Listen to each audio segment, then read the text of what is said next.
Hello guys, नमस्ते। मैं सपाटा रितिका और वेलकम टू रेडिएटिंग रितिका। तो यहाँ पे मैं एक कॉन्स्टिट्यूशन की सीरीज़ चलाती हूँ जिससे कि आम जनता को पता चले कि उनके हित में लॉस क्या है। तो मैं जब एक लॉ स्टूडेंट नहीं थी तो मुझे भी ऐसा लगता था कि लॉज इज़ ऑल फॉर जजेस, लॉयर्स एंड पॉलिटिशियंस, राइट। पर जब मैंने लॉ खुद सीखा तो मुझे ऐसा लगा कि कॉमन जनता को भी लॉज पता होने चाहिए। इसलिए मैंने ये सीरीज़ चालू की है जिससे कि हर एक इंसान को, अगर वो मेरा यूट्यूब चैनल देखता है तो उससे पता चले कि लॉज क्या होते हैं जो कि अपने हित में है, ठीक है। तो अब अपने हित में लॉज कैसे आते हैं, कैसे बनते हैं, ये जानना भी हमारा ही काम है। तो ऐसे जब हम इलेक्टोरल प्रोसेस का एक भाग है, हम एक कॉमन सिटीज़न है, तो कॉमन सिटीज़न जब वोट डालता है तो वो अपना फेवरेट नेता चुनता है। नेता चुन के वो एक इलेक्टोरल प्रोसेस का भाग बनता है जिससे वो इलेक्शंस लड़ता है। इलेक्शंस लड़ता हो या फिर इलेक्ट करता हो किसी को, तो फिर वो आगे जाके मिनिस्टर चुनता है। मिनिस्टर चुन के लॉज बनाता है उन्हीं लोगों के लिए जिन्होंने उसे इलेक्ट किया है या फिर नियुक्त किया है। अब वो इलेक्ट होके वही मिनिस्टर उसके जनता के हित में लॉ बना रहा है या नहीं बना रहा है, ये उनका काम है देखने का, जिन्होंने उसे मिनिस्टर बनाया है। तो अब ऐसे ही वो सही से बना रहा है या गलत बना रहा है, ये देखना भी जनता का ही काम है। देश सही से चल रहा है या नहीं चल रहा है, ये भी देखना जनता का काम है, क्योंकि हम ही इलेक्ट कर रहे हैं अपने नेता को।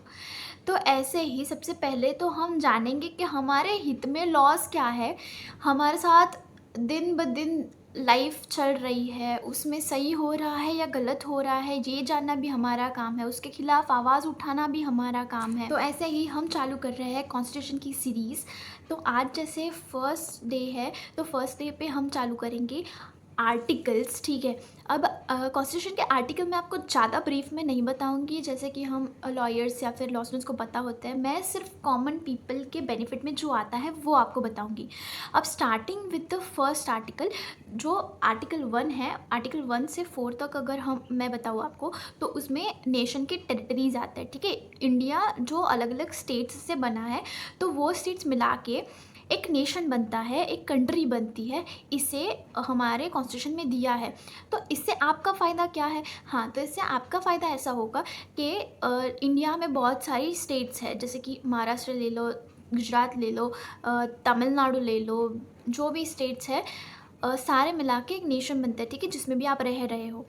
अब आप अगर एक स्टेट से दूसरे स्टेट में जाते हो तो आपको वीज़ा या पासपोर्ट की ज़रूरत नहीं पड़ती। That is your plus point, क्योंकि इंडिया एक स्टेट्स मिला के एक नेशन बनता है, ठीक है। इसलिए आपको किसी भी डॉक्यूमेंट्स की ज़रूरत नहीं पड़ती। आप किसी भी टाइम एक जगह से दूसरी जगह ट्रैवल कर सकते हो विद इन इंडिया, ठीक है।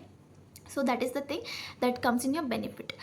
अब अगर दूसरे वाले पार्ट की बात करूँ, तो उसमें ऐसा आता है कि इंडिया जो है वो आपको आपकी सिटीज़नशिप भी प्रोवाइड करता है। सिटीज़नशिप यानी कि आप एक भारतीय नागरिक हो, तो जब से आप बर्थ लेते हो या फिर आपके पेरेंट्स अगर सिटीज़न ऑफ इंडिया है, तो आप भी सिटीज़न ऑफ इंडिया ही हो। तो सिटीज़न ऑफ इंडिया के हित में वो सारे राइट्स आते हैं जो कि एक नॉर्मल सिटीज़न को प्रोवाइड दिए जाते हैं। फिर अगर आपकी सिटीज़नशिप आप कट करवा लेते हो, तो फिर वो कट हो जाती है आपकी सिटीज़नशिप उसमें से। अब मैं अगर आपको कॉन्स्टिट्यूशन की किताब खोल के दिखाऊँ, तो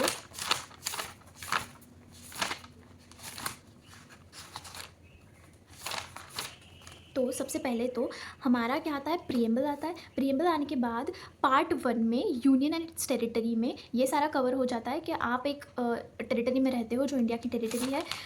उसमें पार्लियामेंट के इतने राइट्स आते हैं कि पार्लियामेंट उस टेरिटरी को उसे अल्टर कर सकते हैं, बदल सकते हैं, स्टेट को नया नाम दे सकते हैं। जैसे कि तेलंगाना आया था रिसेंटली, तो 2 स्टेट्स मिला के एक स्टेट बना सकते हैं, या फिर ऐसे अलग अलग करके नया स्टेट या उसका नाम चेंज कर सकते हैं। वो सारा, जैसे कि अभी हाल में औरंगाबाद का संभाजी नगर हुआ था, वैसे ही पार्लियामेंट के पास इतना राइट है कि वो कोई भी चीज़ का नाम बदल सकता है, या फिर स्टेट बना सकती है, या फिर स्टेट को दूसरे स्टेट में अल्टर भी कर सकती है। ऐसा इतने सेक्शन 4 तक होता है। फिर सिटीजनशिप आता है, जैसे कि मैंने बताया।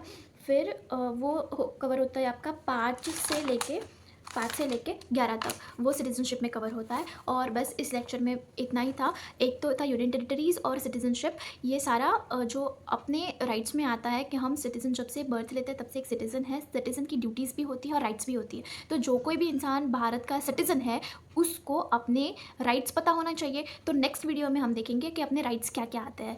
For that follow me radiating Ritika. Thank you. Be connected.